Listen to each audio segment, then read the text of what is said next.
শেখ উলামা আজম সাহেবকে যে খুতবা কিসের উপর দিতে হবে, উনি বললেন আহলে হাদিসের উপরই দিতে হবে।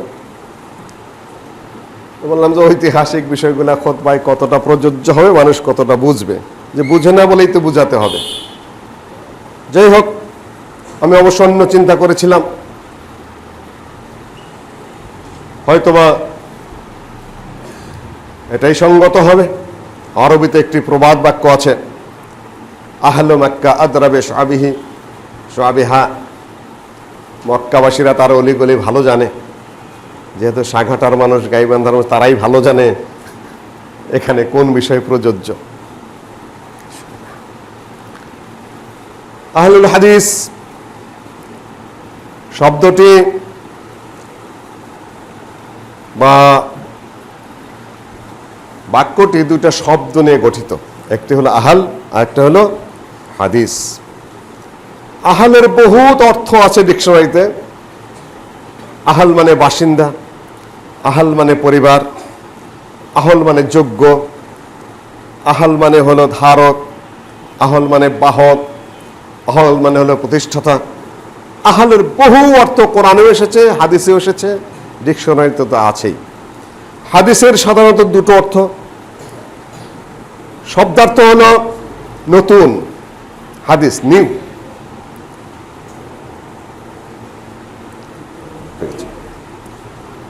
হাদিস হলো নিউ, নতুন। আর এর বিশেষ অর্থ হলো কথা। কথা যেটা আমরা বলি, মুখনিসৃত বাণী, সেগুলা হলো হাদিস। আর পরিভাষায় মাঝে টার্ম বলি, সেটা হলো আল্লাহ নবীর কথা, আল্লাহ নবীর কাজ, আল্লাহ নবীর সম্মতি। নবী সাল্লাল্লাহু আলাইহি সাল্লাম একটা কথা বলেছেন, সেটা হাদিস। নবী সাল্লাল্লাহু আলাইহি সাল্লাম একটা কাজ করেছেন, সাহাবীরা দেখেছেন, বর্ণনা করেছেন, সেটা হাদিস, মরফু হাদিস। কিন্তু সাহাবীগণ কোনো কাজ করেছেন, নবী সাল্লাল্লাহু আলাইহি সাল্লামকে এসে জানানো হলো যে উনি এই কাজটা করেছেন, আল্লাহ নবী বলেছেন ঠিক করেছেন, সেটা হাদিস। কিংবা আল্লাহ নবী কাউকে কিছু করতে দেখলেন, আল্লাহ নবী বললেন ঠিক আছে, কিংবা সম্মতিসূচক নীরবতা অবলম্বন করলেন, সেটাও কি হাদিস। আল্লাহ নবীর চরিত্র, দৈনন্দিন জীবন, দৈহিক গড়ন গঠন, আকৃতি প্রকৃতির বর্ণনা সাহাবীগণ যা দিয়েছেন, সেটাও হাদিস হিসাবে গণ্য। এই হলো হাদিস। আহলুল হাদিস বলতে আমরা কি বুঝি? হাদিসের আরেকটি অর্থ আছে, এটি হলো প্রচলন এবং গ্রহণযোগ্য একটা ব্যাখ্যা, বিশ্লেষণ। আরো আগেও রয়েছে, যেটি দ্বিতীয় পর্যায়ে নিয়ে এসেছি আমি, সেটা আল্লাহর কালামকে হাদিস। আল্লাহ নবীর কথাই শুধুমাত্র হাদিস, আল্লাহর কথা হাদিস নয়, এ কথা সত্য নয়। আল্লাহু নাজ্জালা আহসানাল হাদিস, আল্লাহ অবতীর্ণ করেছেন সবচেয়ে উত্তম হাদিস। সেটা কোনটা? কোরআনে কারীম। কিতাবাম মুতাশাবিহা আফা বিহাযাল হাদিসি তুদহিনুন লাআল্লাকা বাখিউন নাফসাকা আলা আথারিহিম ইল্লাম ইউমিনু বিহাযাল হাদিস আসাফা। হে নবী, লাআল্লাকা বাখিউন নাফসাকা, তুমি কি তোমার জীবনকে শেষ করে দিতে চাও? তুমি এতটা হতাশ হয়ে পড়েছো, নিরাশ হয়ে পড়েছো, আলা আসারিহিম, তাদের কার্যক্রমে, ইল্লাম ইউমিনু বিহাযাল হাদিস আসাফা, এই হাদিসের উপরে মুশরিকরা কাফেররা ঈমান আনছে না বলে তুমি দুশ্চিন্তাগ্রস্ত হয়ে কি মারা যেতে চাও? হাযাল হাদিস বলতে কোন হাদিস? আল্লাহর কালাম। কোন সূরা এসেছে? সূরা কাহফ। জুমার দিনে কি কোন সূরা পড়া সুন্নত? সূরা আল কাহফ। খুতবার আগে প্রথমে এই যে সূরা তেলাওয়াত করা শুরু করেছিলাম, সূরা কাহফ, খুতবায় সূরা তেলাওয়াত করা কি সুন্নত। উম্মে হিশাম রাদিয়াল্লাহু তাআলা আনহা বলেছেন যে, মহিলা বলছেন, সহিহ মুসলিমের হাদিস, যে আল্লাহ নবীর মুখে খুতবায় যখন তেলাওয়াত করতেন আল্লাহ সূরা কাহফ, আল্লাহ নবীর মুখে শুনে শুনে আমি সূরা কাফ মুখস্থ করেছি। কাজে আমি পুরা পড়া তো সম্ভব না, যেহেতু খুতবা দিতে হবে, সুন্নত উপরে একটু আমল করার 3-4 আয়াত তেলাওয়াত করেছি আপনাদের সামনে। সূরা কাফের মধ্যে রয়েছে। তার মানে হলো আল্লাহর কালামও কি? আল্লাহর হাদিস। আর রাসূলের হাদিস কি? রাসূলের হাদিস। আহলুল হাদিস মানে হলো যারা আল্লাহর হাদিস, রাসূলের হাদিস দুটোকে পড়ে, জানে, মানে, বুঝে, প্রচার করে, প্রতিষ্ঠা করার চেষ্টা করে। হাদিসের বিরুদ্ধে কেউ ধর্মের নামে কথা বললে তার বিরুদ্ধে প্রতিবাদ এবং প্রতিরোধ গড়ে তোলে। যুগে যুগে তারা কারা? পরিষ্কার জ্ঞান নিতে হবে আপনাকে। তারা হলেন কারা? আহলুল হাদিস। অদ্ভুত ব্যাপার, সেদিন দেখলাম এই তো লিফলেট, আপনার হয়তো সরাইলের গন্ডগোলটা দেখেছেন, ব্রাহ্মণবাড়িয়া লিফলেট ছড়িয়ে দিয়েছে যে আহলুল হাদিসের সাথে ইসলামের কোনো সম্পর্ক নাই, ইংরেজরা এই নাম দিয়ে গেছে। ভারতের যখন ইংরেজ শাসন ছিল, যুবকরা হয়তো অনেক কিছু জানো না, প্রায় 200 বছর শাসন করেছে, এই নামটা ইংরেজের দেওয়া। ইংরেজের আহলে হাদিস নিয়ে এমন কি মাথা ব্যথা হলো, ইংরেজরা আহলে হাদিসকে ওহাবি নাম দিয়ে ধরপাকড় শুরু করেছিল। আপনাদের এই গাইবান্ধারও বহু লোক সেই আন্দোলনে শরীক হয়েছিল। কোন কোন বংশের কিছু লোক এখনো আফগান সীমান্তে বসবাস করে, আর ফিরে নাই। সেই যে ইংরেজদের বিরুদ্ধে যুদ্ধে গিয়েছিল তারা, এখনো তারা সেখানেই অবস্থান করছে। তাদের বংশ পরম্পরায় ইংরেজদের বিরুদ্ধে স্বাধীনতা সংগ্রামের প্রথম সংগ্রামী যে বাহিনী, তারা আহলুল হাদিসরা। গাইবান্ধার বহু কবর আছে মুজাহিদদের। আজকে আমি সেই ইতিহাসের দিকে যাচ্ছি না। এখনো এই গাইবান্ধা এলাকার কিছু লোক যারা গিয়েছিল তারা ফিরে নাই। ইংরেজ বিরোধী সংগ্রামে, ইংরেজ বিতরণের যুদ্ধে সর্বপ্রথম সারা বাংলাদেশের বৃহত্তর যে আন্দোলন গড়ে তুলেছিল সেটা আহলে হাদিসরা। শেখ সাহেব সেটা লিখেছেন যে আমি বক্তৃতাই করতাম ওহাবি আন্দোলন দেয়া। আর আজকালকার পোলাপান যারা রাজনীতি প্রসঙ্গে কোনো ধারণা নেই, ইতিহাস প্রসঙ্গে যাদের কোনো জ্ঞান নেই, রাজনীতি করেন, পলিটিক্যাল হিস্ট্রির প্রসঙ্গে যাদের সামান্যতম জ্ঞান নেই, খামাখা মাঠে ময়দানে নাচানাচি করেন, তারাও বলে ওহাবি। আরে ওহাবি কি তুমি জানো? সম্মানিত উপস্থিতি, ওহাবি নাম দিয়ে তাদেরকে একটা বদনাম ছড়ানো হলো যে সৌদি আরবে মোহাম্মদ বিন আব্দুল ওয়াহাব সেই দেশটা শিরকে, বেদাতে, অন্যায়ে, অবিচারে, মদ্যপানে, লুণ্ঠনে, এমনকি আল্লাহ নবীর কবরের চতুর্পার্শ্বের কাওয়ালি গান বাজানো হতো রাত দিন ব্যাপী। তার বিরুদ্ধে সংগ্রাম শুরু করে সেখানে তৌহিদ প্রতিষ্ঠা করেছেন, সুন্নত প্রতিষ্ঠা করেছেন, ইসলামিক আইন বাস্তবায়ন করেছেন। ইংরেজরা দেখলো যে ওই, কিন্তু আমাদের মাযহাবী ভাইরা সেটা সহ্য করতে পারেননি। তার বিরুদ্ধে, সব মাযহাবী আমি বলবো না, আমি দুঃখের সাথে বলছি, এটা ইতিহাস। আহলে হাদিসরা তাদেরকে সমর্থন দিয়েছে ভারতের আন্দোলনকে, এটা সত্য কথা। কিছু ইতিহাস যখন বলতে বলেছে আমি ইশারা দিয়ে যাই।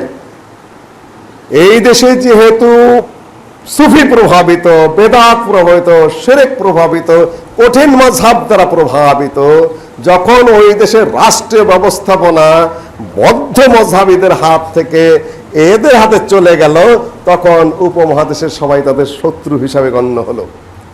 এদেরকে ক্ষিপ্ত করার জন্য, খেপানোর জন্য ইংরেজরা চিন্তা করলো যে তাহলে এই যারা আন্দোলন করছে, আমাদের বিরুদ্ধে অস্ত্র ধারণ করেছে দেশের আজাদের জন্য, এদেরকে যদি ওহাবি আখ্যা দিয়ে দেই, তাহলে এই দেশের গোটা শিরকপন্থী, বেদাতপন্থী, শিয়া যারা আছে এবং মাযহাবপন্থীরা, এদের নিজেরাই মারামারি লাগিয়ে দিবে, আমাদের আর কোনো যুদ্ধ করতে হবে না।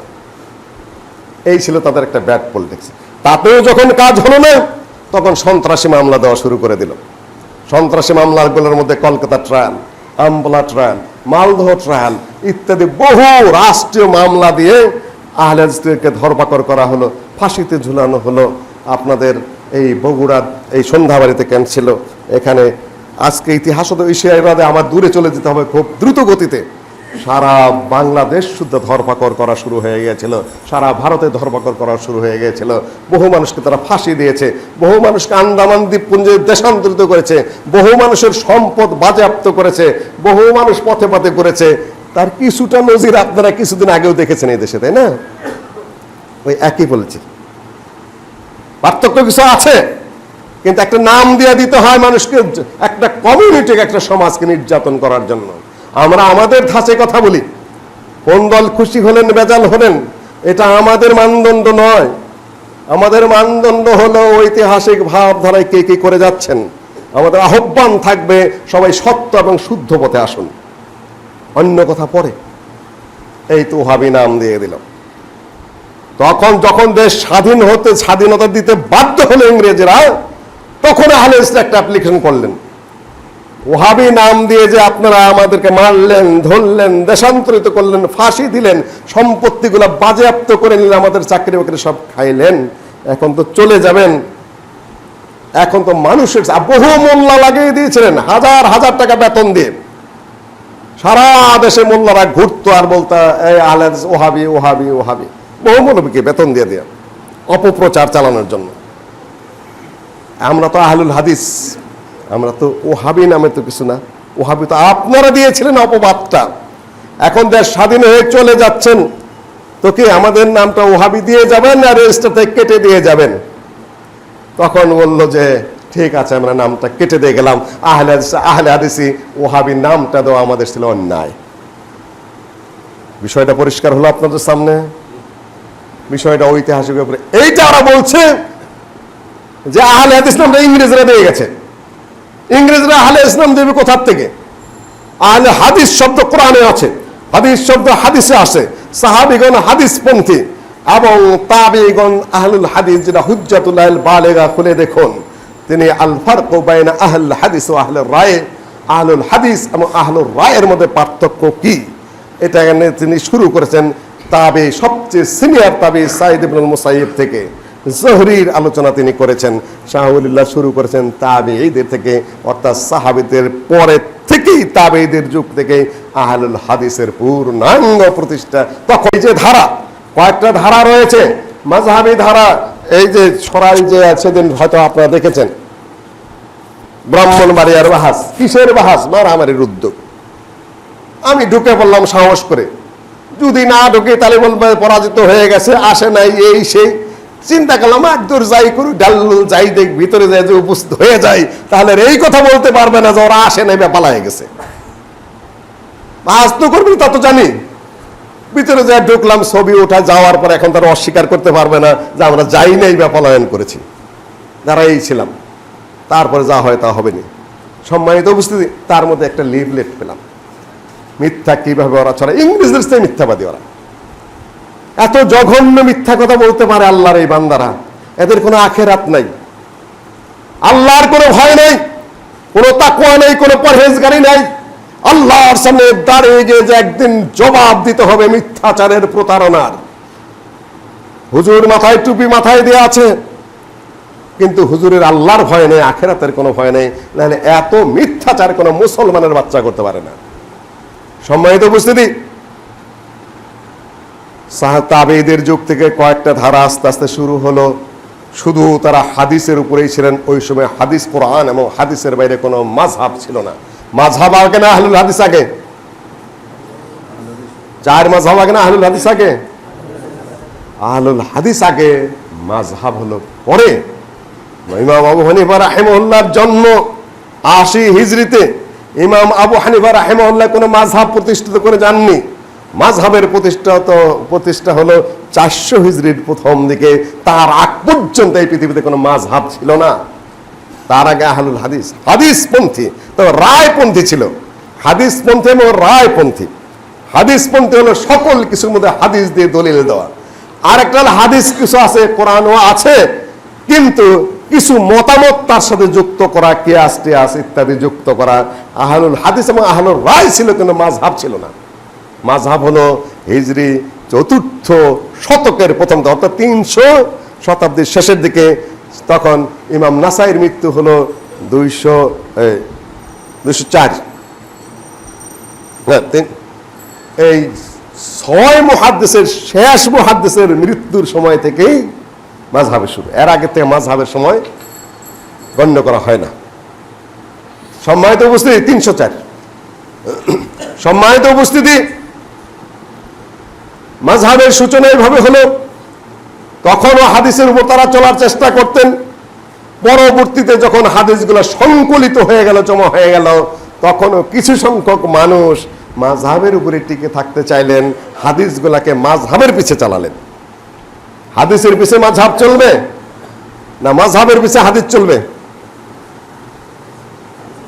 হাদিসের পিছনে মাযহাব চলবে, মাযহাবের পিছনে হাদিস চালানো যাবে না। ভাইরা বলতে চাচ্ছেন তাদের বক্তব্যে যে समंदर एक ही है, वहां से 4 नहरें निकले हुए हैं। কোরআন এবং হাদিসের সাগর একটাই, সেখান থেকে 4টা নহর বা 4টা নদী বেরিয়ে গেল। সেই 4টাই মূল নদী, আর কিছু নাই। ठीक है, हनाफी एक नहर है, मालिकी दूसरा नहर, शाफी तीसरा नहर, हम बोले चौथा नहर। अहले हदीस का नहर कहा, अहले हदीस नदी कोनटा? हम कहते हैं कोई समंदर ही अहले हदीस है, ওই মূল সমুদ্রটাই আহলে হাদিস। ওখান থেকে শাখা প্রশাখা বেড়ে গিয়ে কেউ কিছু সঠিক আছেন, কিছু ব্যাঠিকে আছেন, কেউ ভালো আছেন, মন্দ আছেন, ওটা আমাদের আলোচনার বিষয় না। লিফটের ছেড়ে দিয়েছেন যে আহলে হাদিসরা সকল মাযহাবে হানাফিদেরকে কাফের বলে। আমরা কখনো কাফের বলেছি? কোন মাযহাবকে কাফের বলার দায়িত্ব আমার নয়। আমার যেটা কুফরি সেটা বলে দেওয়া দরকার। কোরআন হাদিস অনুযায়ী এটা কুফরি। আপনি কবর পূজা করবেন, আপনি পীর পূজা করবেন, আপনি মানুষের সাজদা করবেন, আপনি শিরকি তাবিজ কবজ বন্টন করবেন, আমি বলবো এই কাজটা শিরকি কাজ, এই কাজটা কুফরি কাজ। এখন ওইটা যদি আপনি করেন সেটা আপনার ব্যাপার, আমি আপনাকে ফতোয়া দিতে যাব কেন? এক আলেমকে বলা হয়েছিল যে আপ তো লোগোं को কাফের বানাতে हैं। উনি বলেছিলেন এক নুকতা পড়া দো ভাই, এক নুকতা কম है, বানাতে नहीं बल्कि बताते हैं। আপনারা তো মানুষকে কাফের বানান যে তুমি একটা নুকতা কম দিছো, বানাই না বাতাই হয়ে আছো। আমরা শুধু বলে দেই তোমার কল্যাণের জন্য, তোমার উন্নতির জন্য, তোমার ভালোর জন্য। সম্মানিত শ্রোতৃমণ্ডলী, আহলুল হাদিস কোরআনের অনুসারী, হাদিসের অনুসারী, সাহাবীগণের অনুসারী, তাবিগণের অনুসারী, এবং সেই যে ধারা চলে এসেছে আল্লাহর নবীর যুগ থেকে, সেই ধারার অনুসারী এখনো পর্যন্ত তারা অবশিষ্ট আছেন। আলহামদুলিল্লাহ। ঝড় আসে, তুফান আসে, অপবাদ আসে, মিথ্যাচার আসে, আক্রমণ আসে, নানান ধরনের সমস্যার সৃষ্টি হয়, এর মধ্যেই দাঁড়িয়ে থাকতে হয়। এবং এটাই আহলে হাদিসের কাজ। ভড়কে যাওয়া যায় না, পিছে হটা যায় না, মদ ঘুরানো যায় না, চিন্তা ঘুরানো যায় না। কেননা মদটা তার নিজের নয়, চিন্তাটা তার নিজের নয়। কোরআন ঘুরে আমি কোথায় যাব, হাদিস ঘুরে আমি কোথায় যাব? এই জন্য আহলুল হাদিস কারা, এর ব্যাখ্যায় হাদিসগুলো নিয়ে আসা হয়। আল্লাহর নবী একবার খুতবা দিলেন, বক্তব্যে বললেন খায়রুন নাসি করনি সুম্মা আল্লাযীনা ইয়ালুনহুম সুম্মা আল্লাযীনা ইয়ালুনহুম। সহিহ বুখারীর হাদিস, কয়েক জায়গায় এসেছে। উত্তম কওম হলো আমার এই যুগের লোক, সাহাবী, আল্লাহর নবীর যুগ সহ। তারপরে হলো উত্তম আমার মৃত্যুর পরে যে সাহাবীরা জীবিত থাকবেন তারা। তারপর হলেন তাবিগণ। চতুর্থ যুগ আছে কিনা এ নিয়ে হাদিস নিয়ে কথা আছে, তবে তাবারানীতে উত্তম সনদে চতুর্থ যুগের কথা বলা হয়েছে এবং সেটা সনদ ভালো। তবে হাফেজ ইবনে হাজার আসকালানী সহিহ বুখারীর ব্যাখ্যায় একটু কথা উত্থাপন করেছেন। সব যুগ যদি আমি শেষ করে যাই তাহলে 3য় শতাব্দী শেষ হবে, 4র্থ শতাব্দী শুরু হবে, এবং 4র্থ হিজরি শতাব্দী থেকে এই যত বিশৃঙ্খলার সূচনা। সম্মানিত শ্রোতৃমণ্ডলী, আল্লাহর নবী বললেন ইফতারাকাতিল ইয়াহুদ আলা 71 ফিরকা ওয়া ইফতারাকাতিন নাসারা আলা 72 ফিরকা ওয়া সাতাফতারিকু উম্মতি আলা 73 ফিরকা কুল্লুহুম ফিন-নার ইল্লা ওয়াহিদা কিলা মান হুম ইয়া রাসূলুল্লাহ ক্বালা মা আনা আলাইহি ওয়া আসহাবি। ইহুদিরা 71 ফিরকায় বিভক্ত হয়েছে, নাসারারা 72 ফিরকায় বিভক্ত হয়েছে। আমার উম্মত বিভক্ত হবে 73 ফিরকায়, আর সবাই জাহান্নামে যাবে একটি ফিরকা বাদে, জিজ্ঞাসা করা হলো যে ইয়া রাসূলুল্লাহ, তারা কারা?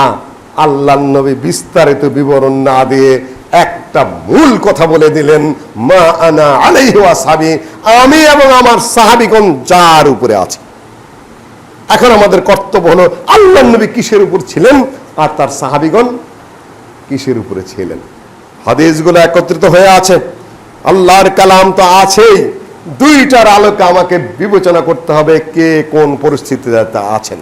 নিজেরাই চিন্তা করুন। ইমাম আহমদ বিন হাম্বলকে জিজ্ঞাসা করা হয়েছিল যে এরা কারা? তিনি বললেন, আরেকটা হাদিস আপনাদের সামনে উপস্থাপন করে নেই। বারবার একটা জিনিস জানতে হয়, আমি আগে ভুল করতাম হয়তো বা কিছুটা, একবার এক বক্তৃতা করলে সেটা আর করতাম না, আর খুব কঠিন বক্তব্য করতাম। এখন দেখি যে মানুষ আসলে খেয়াল করে সারতে পারে না, আমি যতটা মনে করি ততটা না। কাজেই বারবার বারবার মুখস্থ করে ফেলতে হবে, একই কথা বারবার বলে যেতে হবে, না হলে সমস্যা আছে। কোথাও যেন ভুল না হয়, নিখুঁত যেন থাকতে পারেন। আল্লাহ নবী বললেন, লা তাযালু তায়ফাতুম মিন উম্মতি মানসুরিনা আলাল হক লা ইয়াদুররুহুম মান খাযালাহুম ওয়ালা মান খালাফাহুম হাত্তা ইয়াতি আমরুল্লাহি ওয়া হুম কাযালিক। হাদিস সহিহ বুখারীতে এসেছে, সহিহ মুসলিমেও এসেছে, বিভিন্ন বাক্যে শব্দে এসেছে, বিভিন্ন সাহাবী থেকে এসেছে, সাওবান রাদিয়াল্লাহু তাআলা আনহু থেকে এসেছে, মুগীরা রাদিয়াল্লাহু তাআলা আনহু থেকে এসেছে, বিভিন্ন বর্ণনার লা তাযালু তায়ফাতুম মিন উম্মতি। আবার কোন কোন হাদিসের আগে আবার একটু শব্দ আছে, সেটা হলো আমি ভয় পাই তোমাদের জন্য আল আইম্মাতাল মুদিল্লিন, পথভ্রষ্টকারী ইমাম। হে আমার উম্মত শুনো, আমি তোমাদের জন্য ভয় পাই পথভ্রষ্টকারী ইমাম। পথভ্রষ্টকারী ইমাম তাহলে কারা? ইমাম সব পথভ্রষ্ট করে না পথ দেখায়? আল্লাহ নবী বললেন পথভ্রষ্টকারী ইমাম থেকে আমি ভয় পাই। ইমাম দুই প্রকার, বিস্তারিত লেখা আমার হয়ে গেছে। ডক্টর মুজাফর সেটা ধারাবাহিকভাবে ছাপা শুরু করেছে তারা আল ইখলাস পত্রিকায়, হয়তোবা ১,৫০০ পৃষ্ঠার মধ্যে ইতিহাস সহ বিভিন্ন বিষয়গুলো চলে আসবে আপনার সামনে বই আকারে। দুই প্রকার, একটা হলো ইমাম হলো রাষ্ট্রীয় ইমাম, যাকে বলে আল ইমামাতুল উজমা কিংবা আল ইমারাতুল কুবরা। বড় ইমারত ছিল, রাষ্ট্রীয় ইমারত, যারা রাষ্ট্র চালান। আরেক দল হলেন যারা মসজিদের ইমাম, যারা মসজিদে ইমামতি করেন। তারা দুই শ্রেণী ইমামতির মধ্যে পড়েন। একদল হলো এখানেই সম্ভবত আব্দুল্লাহ ইবনে মুবারক রাহিমাহুল্লাহ বলেছেন, সিনফানে মিনান নাস ইদা সালাহা সালাহান নাসু জামিয়া ওয়া ইদা ফাসাদা ফাসাদান নাসু জামিয়া। দুই প্রকারের মানুষ, তারা যদি সৎ পথে থাকে গোটা জাতি সৎ পথে থাকে, আর এই দুই প্রকারের মানুষ যদি পথভ্রষ্ট হয় তাহলে গোটা জাতি পথভ্রষ্ট হয়। এক শ্রেণী হলো উমারা, রাষ্ট্র যারা পরিচালনা করেন তারা তারা আরেক শ্রেণী হলেন যারা সমাজের আলেম ওলামা। তারা রাষ্ট্র পরিচালকগণ এবং সমাজের আলেমগণ যদি সৎ পথে থাকেন গোটা জাতি কি সৎ পথে চলবে। আর এই দুইটার কোন অংশ বা উভয়টাই যদি ভুল পথে চলে গোটা জাতি কোন পথে চলবে? আল্লাহ আল আইম্মাতাল মুদিল্লিন, পথভ্রষ্টকারী ইমামদের থেকে তোমাদের ভয় দেখাচ্ছি। তবে সুখবর আছে, লা তাযালু তায়ফাতুম মিন উম্মতি মানসুরিনা আলাল হক। নানান সমস্যার মধ্যে রাষ্ট্রনেতারা পথভ্রষ্ট হয়ে যেতে পারেন, ইমাম সাহেবরা ভুল পথে চলতে পারেন, আলেম ওলামারা জাতিকে মিসগাইড করতে পারেন। এরই মধ্যে একটা দল দাঁড়িয়ে থাকবে কিয়ামত পর্যন্ত, লা তাযালু তায়ফাতুম মিন উম্মতি মানসুরিনা আলাল হক, যাদেরকে হকের উপরে আল্লাহ পাক বিজয় দান করবেন। লা ইয়াদুররুহুম মান খাযালাহুম ওয়ালা মান খালাফাহুম। রাষ্ট্রযন্ত্রই হোক আর দেশের সকল মৌলবীরা মিলেই হোক, যত ধরনের ষড়যন্ত্রই করুক না কেন, যত ধরনের নিপীড়ন করার চেষ্টা করুক না কেন, যত ধরনের অপবাদ দেখ না কেন, যত ধরনের বাজে কথা বলুক না কেন, যত ধরনের হুমকি তুমকি করুক না কেন, লা মান খাযালাহুম, যারা অপমান করার চেষ্টা করবে, ওয়ালা মান খালাফাহুম, যারা বিরোধিতা করার চেষ্টা করবে, লা ইয়াদুররুহুম, এদেরকে দমায়ে রাখতে পারবে না কিয়ামত পর্যন্ত না। কাজে আমাদের হতাশ হলে চলবে না। রাষ্ট্রীয় সরকারে কে আসলো, আসবে, গেল, যাবে, অত্যাচার করে করবে, ভালো ব্যবহার করে করবে, উনি আমাদের বেশি মাথা ব্যথা নাই। হুজুররা এই কইতাছে, বক্তৃতা এই জায়গায় হইতাছে, লিফলেট এই ছড়াইতেছে, আমাদের কি? আমি নির্বিকার, আমি অটল, আমি অনর, আমি হিমালয়ের মতো দাঁড়িয়ে থাকবো হক নিয়ে, সারা পৃথিবী গুল্লা যাক উল্টে যাক, আমি আমার পথ নিয়ে আছি। আমার পথ মানে আল্লাহর কালামের পথ, রাসূলের পথ। ইমাম আহমদ বিন হাম্বলের যুগে, ইমাম আহমদ বিন হাম্বলের যুগে মামুন ক্ষমতায়, বাদশাহ মামুন ব্যাপক বিশাল ক্ষমতাধর শাসক। খালকে কোরআনের মাসআলা, কোরআন সৃষ্ট কি সৃষ্ট না, একটু কঠিন, ইশারা দিয়ে যায় আপনাদের সামনে। কোরআনের রচয়িতা কে বলুন তো দেখি? রচনা কে করেছেন? এইখানেই ভুল করে ফেলেছেন। কোরআন কারো রচিত নয়, কোরআন আল্লাহ রচনা করেন নাই। রচনা করলে কি হয়ে যাবে? সেটা আল্লাহর সৃষ্টি করা জিনিস হয়ে যাবে। এই জন্য সহজ করার জন্য প্রশ্নটা করেছি, ভুলটা করবেন, তারপরে আমার বুঝানো সহজ হবে। যদি বলে আল্লাহ রচনা করেছেন, তার মানে কি আল্লাহ এটা সৃষ্টি করেছেন? তাহলে সেই কোরআন সৃষ্টিই হয়ে গেল। কোরআন আল্লাহ রচনাও করেন নাই, কোরআন আল্লাহ সৃষ্টি করেন নাই। কোরআন হলো আল্লাহর একটা গুণ, আল্লাহর একটা সিফত। আল্লাহ যেমন অমর, আল্লাহ যেমন অক্ষর, আল্লাহ যেমন চিরন্তন, কোরআন আল্লাহর গুণ, আল্লাহর একটা সিফত, আল্লাহর একটা অ্যাট্রিবিউট, সেটা আল্লাহর মতোই চিরন্তন, অমর, অক্ষয়। আল্লাহ যদি রচনা করে থাকেন, তার মানে তো আগে ছিল না, পরে রচনা করা হয়েছে। আর যেটা রচিত হয়, সৃষ্টি হয়, সেটা ধ্বংস হয়ে যাবে। কোরআন কি আগে ছিল কি ছিল না? আল্লাহর সাথেই ছিল। ধ্বংস হয়ে যাবে কোরআন যখন, সারা পৃথিবী ধ্বংস হয়ে যাবে, তখন কোরআন ধ্বংস হবে কিনা? মিনহু সাদার ওয়া ইলাইহি ইয়ারজা, আল্লাহ থেকে এসেছে, আল্লাহর কাছে চলে যাবে। কোরআন কিন্তু ধ্বংস হবে না, কাজে ভুল করা যাবে না। সারা পৃথিবী ভুল করে বসলো। ইমাম আহমদ বিন হাম্বল বললেন, আল কোরআন গায়রু মাখলুক, আল কোরআন সিফাতুল্লাহ, কোরআন আল্লাহর একটা গুণ, কোরআন সৃষ্ট নয়, কোরআন অমর, অক্ষয়, চিরন্তন, এটা আল্লাহর বাণী। আল্লাহর বাণী আল্লাহর মতোই অক্ষয়, এটা ধ্বংস হবে না। মামুনুর রশিদ দার্শনিক পেছে পড়ে গেলেন, যুক্তির পেছে পড়ে গেলেন। তিনি ওই সকল মুতাজিলা, আকলপন্থী, ব্রেন দিয়ে কথা বলে, দলিল দেয় না, তাদের পথে চলে গেলেন। এমন মাইট দেওয়া শুরু করলেন, আহলুস সুন্নাহ ওয়াল জামাতের আলেমদেরকে মেরে পিটিয়ে জেলখানায় দিয়ে একাকার করে ফেললেন। ইমাম আহমদ বিন হাম্বল রাহিমাহুল্লাহ তাকে জেলখানায় ঢুকাইলেন। 3 সরকার আমল পর্যন্ত জেল খেটেছেন। দৈনিক তাকে পিটানো হতো চাবুক দিয়ে। কল্পনা করেন আপনারা, যার চাইতে বড় আলেম তাবেঈদের পরে আর কেউ হয়নি। 4 ইমামের মধ্যে সবচেয়ে মর্যাদাপূর্ণ ইমাম আহমদ বিন হাম্বল, 10 লক্ষ হাদিসের হাফেজ। ইমাম বুখারীর চাইতে বড় হাফেজ। ইমাম বুখারীর হাদিসটা হলো সবচেয়ে বেশি সহিহ, সবচেয়ে বেশি সহিহ হাদিসের কিতাব হলো সহিহ বুখারী। কিন্তু ইমাম বুখারী ইমাম আহমদ বিন হাম্বলের সাথে বড় মুহাদ্দিস না, এই জায়গায় আবার ভুল করবেন না। ইমাম বুখারীকে যদি ইমাম আহমদ বিন হাম্বলকে যদি এক পাল্লায় তোলা হয়, তাহলে ইমাম বুখারীর মতো 50 টাকা আরেক পাল্লায় তুলতে হবে, 50 জনকে আরেক পাল্লায় তুলতে হবে। এত বড় ব্যক্তিত্ব ইমাম আহমদ বিন হাম্বল, তার চেয়ে বড় মুহাদ্দিস পরবর্তী যুগে আর কেউ হয়নি। মানুষ সর্বোচ্চ 30 লক্ষ শব্দ ধারণ করতে পারে ব্রেনের মধ্যে, 3 লক্ষ, মাত্র 3 লক্ষ শব্দ ব্রেনে ধারণ করতে পারে সর্বোচ্চ, বৈজ্ঞানিকরা বলেন। আর 10 লক্ষ হাদিসের হাফেজ। সনদ সহ একটা হাদিসের মধ্যে কতটা শব্দ হতে পারে? কমপক্ষে 10টা করে ধরে নেন, তাহলে 10 লক্ষকে 10 দিয়ে পূরণ দিলে কত হবে? 1 কোটি। পৃথিবীর বুকে নবীগণকে বাদ দিলাম, 3 লক্ষ বেশি শব্দ ধারণ করতে পারে এমন ব্রেন পৃথিবীতে আসে নাই। আর 1 কোটি শব্দ ধারণ তো ইমাম আহমদ বিন হাম্বল সরাসরি করে রেখেছিলেন। তাহলে কত বড় ব্যক্তিত্ব। সম্মানিত শ্রোতৃমণ্ডলী, তাকে বলা হলো বারবার, আপনি বলুন কোরআন সৃষ্ট। উনি বলেন, আল কোরআন গায়রু মাখলুক।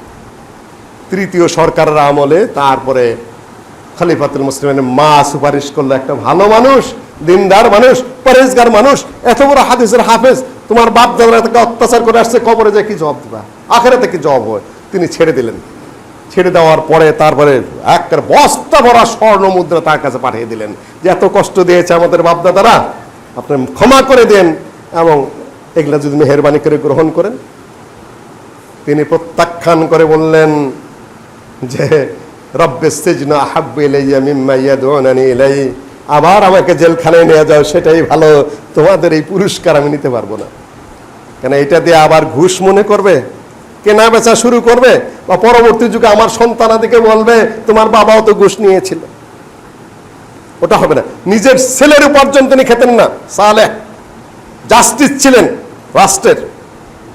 বল তুমি যদি কখনো কোনো ভুল বিচার করে থাকো, হয়তো বা সামান্য একটু ভুল বিচারের অবৈধ উপার্জন আমার পেটে যাবে, আমি সেটা খাবো না। অনাহারে অর্ধারেই জীবন যাপন করতেন। আলহামদুলিল্লাহ, জীবন শেষ হয়ে গেছে। সম্মানিত উপস্থিতি, আমি বোধহয় একটু দূরে চলে গেছি। তো বোঝার বিষয় হলো এই, লা তাযালু তায়ফাতুম মিন উম্মতি মানসুরিনা আলাল হক লা ইয়াদুররুহুম মান খাযালাহুম ওয়া মান খালাফাহুম হাত্তা ইয়াতি আমরুল্লাহি ওয়া কাযালিক। কিয়ামত পর্যন্ত একটা দল থাকবেই থাকবে, সারা পৃথিবীর সকল প্রান্তরে থাকবে, না হলে দিন উঠে যাবে। এই ইমাম আহমদ বিন হাম্বলকে জিজ্ঞাসা করা হয়েছিল যে তারা কারা, তাদের চিহ্ন কি? তিনি বলেছিলেন ইল্লাম ইয়াকুনু আহলাল হাদিস ফালা নাদরি মান হুম। তারা যদি আহলুল হাদিস না হয়ে থাকে, আমার জানা নেই তারা আর কারা হতে পারে। আপনারা কি তারাই আহলুল হাদিস? আলহামদুলিল্লাহ, ত্রুটি বিচ্যুতি থাকতেই পারে, কিন্তু আশা ছাড়বেন না যে আমরা ওই কাফেলেরই সদস্য। আমরা সকল ধরনের সমস্যার মধ্যেও আমরা টিকে থাকতে জানি, জেগে থাকতে জানি, সাহসিকতার সাথে সংগ্রাম করতে জানি। আকুলু কাউলি হাযা ওয়াস্তাগফিরুল্লাহ।